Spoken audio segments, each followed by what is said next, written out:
Hi everyone, I'm Elspeth from Ragged Life and welcome back to my channel. In today's video I'm going to be talking through the 7 key differences between rug hooking here in the UK and across the pond in the US. Because when I visited my friends at the Woolery in Kentucky in 2024, my mind was absolutely blown by how different it was in the States compared to here in the UK. And before we get cracking, this is what rug hooking looks like, just in case anyone is new to the technique. And if you're interested in giving this style of rug making a go, then you might want to check out my other tutorial video before watching this one. So on to the differences. Here in the UK, the craft of rug making is made up of a whole variety of different techniques where you turn old clothing and textile offcuts into rugs, hence the name rug making. And I thought when I went over to the US that I would see a whole range of different rug techniques, and most of them would be the same as we do here in the UK. And here in the UK, the most common style of rug making is this technique here, which is sometimes called shaggy rugging, proggy, proddy, clippy, cluty, lots of different names for it, but it has a very, very deep pile to it, longer strips, wild texture. However, in the US, they predominantly do rug hooking, this technique here, which gives you a much crisper design, and you can build in a lot more detail with this style. So my first key difference was just that in the UK, this is the main rug technique that you'll see, whereas in the US, this is mainly the technique you'll see. And it's almost like a completely different craft entirely. The scene is very, very different, and I was surprised by how little of the shaggy proggy style I did see when I was over in the States. Both techniques are beautiful, just slightly different. The second difference that I noticed between in the US and the UK was that in the UK, the majority of rug makers, whether they're rug hooking or doing the proggy style of rug rigging, work into hessian as their backing, which is called burlap in America. It's exactly the same thing.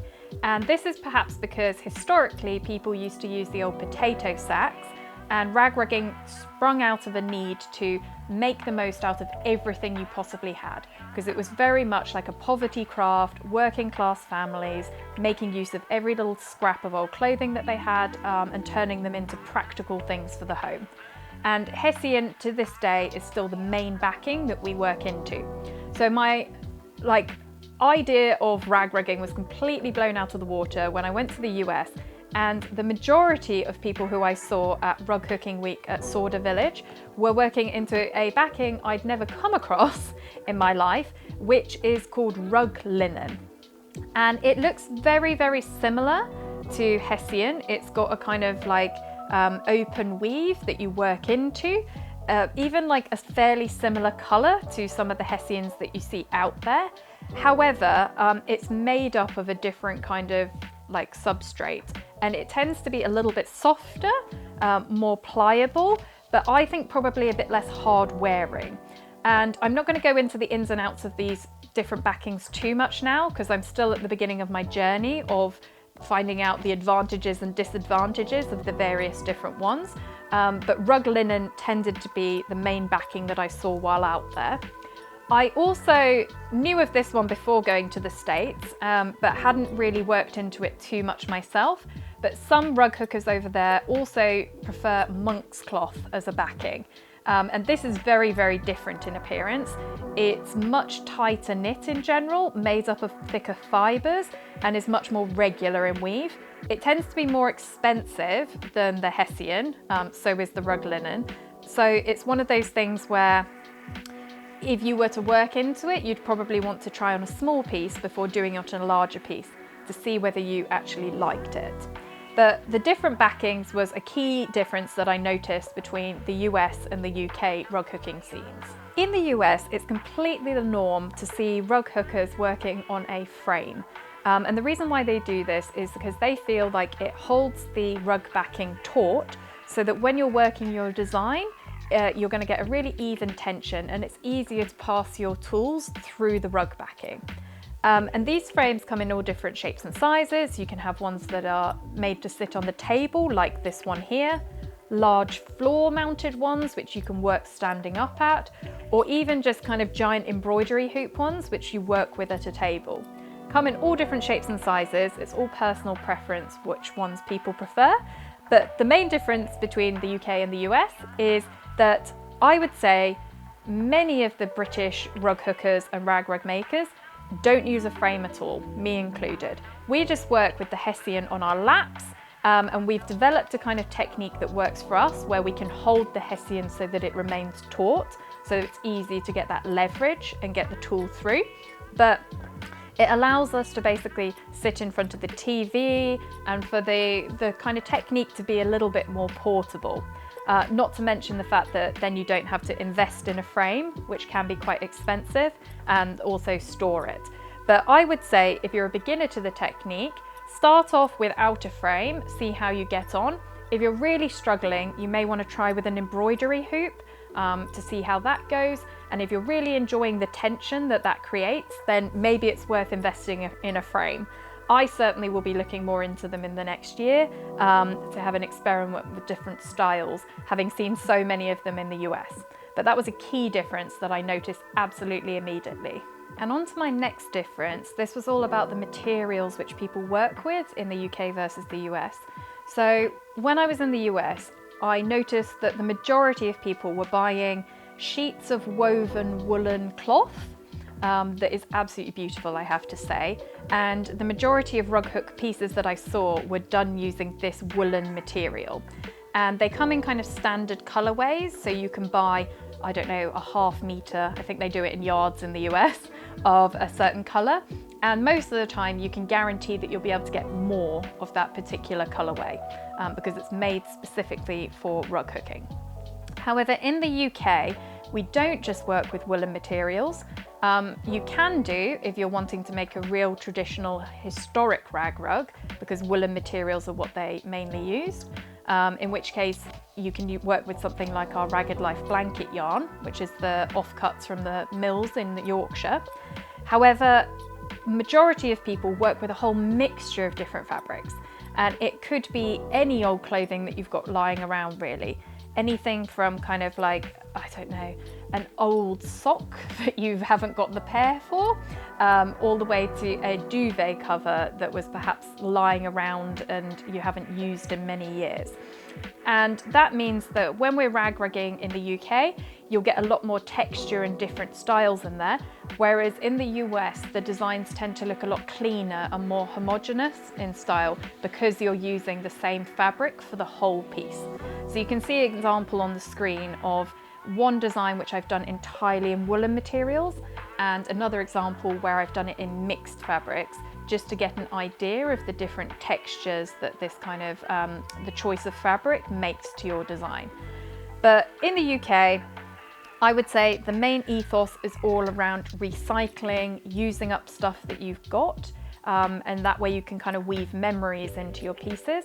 In the US, I would say it's more of an artistic style of rug making, where people will choose a design that they really like. They'll spend a bit more money buying kind of these lovely, beautiful premium materials, but they'll know exactly how it's going to look, and therefore there's a bit more control in the final end product. So neither one is better, it's just an observation that I noticed that was completely different. So here in the UK, we tend to do more kind of geometric designs, and I think this is partially because we're trying to use up a whole load of different fabrics, and our designs tend to be ones where if you switched a colour out from blue to green, it wouldn't be the making or breaking of the design. So in this kind of like wave cushion here, if I'd chosen to replace the blue with purple, it would have still looked like a lovely cushion, it would have just been a different colour scheme. However, in the US, I noticed that there tend to be much more pictorial pieces, and these could be really intricate landscapes or portraits. Rugs and wall hangings with a lot more detail in them seem to be more popular over there. And I think it's because of this kind of ability to get this woven cloth, which means that you can control the colours quite well. And also in the US, the rug hookers that I came across seemed more open to dyeing fabrics to achieve a certain pattern. whereas in the UK, people tend to work with whatever fabrics they've got lying around, or head to the charity shop if they're determined for a specific colour. So that was the main difference. It was almost like I thought that American ones were more patterned, detailed, more pictorial, almost like you'd be happy having them on a wall. Whereas in the UK, our styles of rag rugging tend to be more geometric and more kind of pattern based, and therefore they're more likely to be a rug that sits on the floor. Not quite so precious. In the US, rug hooking is categorized into primitive rug hooking and realistic or fine cut rug hooking. Primitive rug hooking uses wider strips and fine cut is narrower strips. The primitive is much more rustic in style and is less about kind of precision and lots of realism and detail.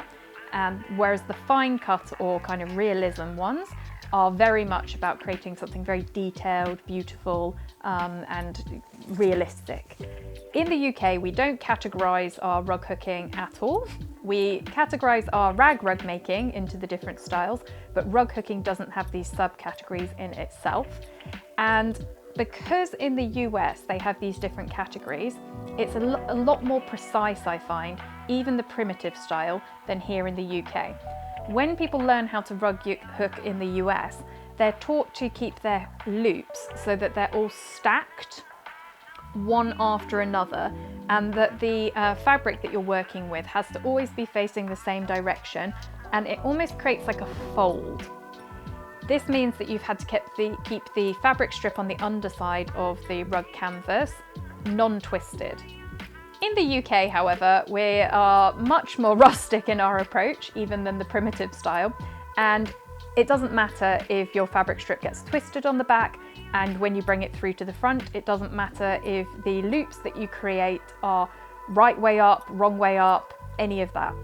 In fact, the majority of loops that you'll see in British rug hooking will tend to almost form more of a bobble in shape, like a rounded bobble. And that's because we've twisted the fabric strip on the underside and we're working with quite flexible, flimsy fabrics. Whereas in the US, those loops that you pull through to the front will always look much flatter and more stacked. This means that in the UK, if I was filling in a background, you'd never really be able to tell the direction that I'd rag rugged the background in if I did it all in the same colour. In the US, however, because all of the loops are facing the same direction, they almost form a channel, and you'll always be able to see the direction that something was worked in. So I guess my summary of this point would be that in the US, it's much more precision based, and you kind of keep your loops very neat and uniform. In the UK, it's a bit more freeform, and whatever the loop looks like, we embrace it for its imperfection. Perhaps the most interesting thing that I came across in the US was all around fabric preparation. And I'd heard tale of these fabric strip cutting machines, but I'd never seen one in person until I went to the US. And I've actually bought a couple for myself for the studio off the back of it.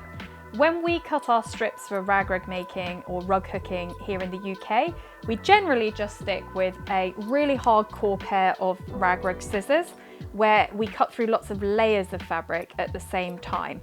This means that you're very quick at cutting your strips, but they may be a bit wiggly, they may be slightly different widths. It's less about precision and more about just getting those fabric strips cut as quickly as possible. And we can do that with a whole variety of different fabrics. T-shirt, cotton, denim, anything you've got. However, in the US, because they mainly work with this like woolen cloth material that's quite standardized in terms of weight, and you can cut it into strips, they sometimes work with these fabric strip cutting machines, and these come with different dies. So that's kind of like the cutting mechanism that you attach into the machine.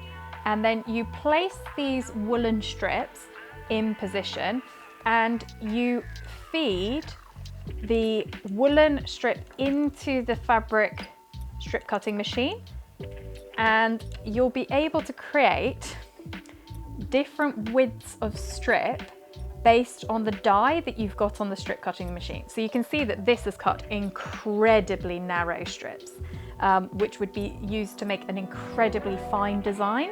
but you can get different widths. And to be honest, it's not something I'm probably going to bring into my practice on an everyday basis, but was a ton of fun to have a play around with. So these fabric strip cutting machines were definitely one of my favorite, I don't know, discoveries on my journey. So that was my final little difference. I hope you found this intriguing, and if you want more rag rug inspiration or rug hooking tips, please do subscribe to the Ragged Life channel and enjoy your next project.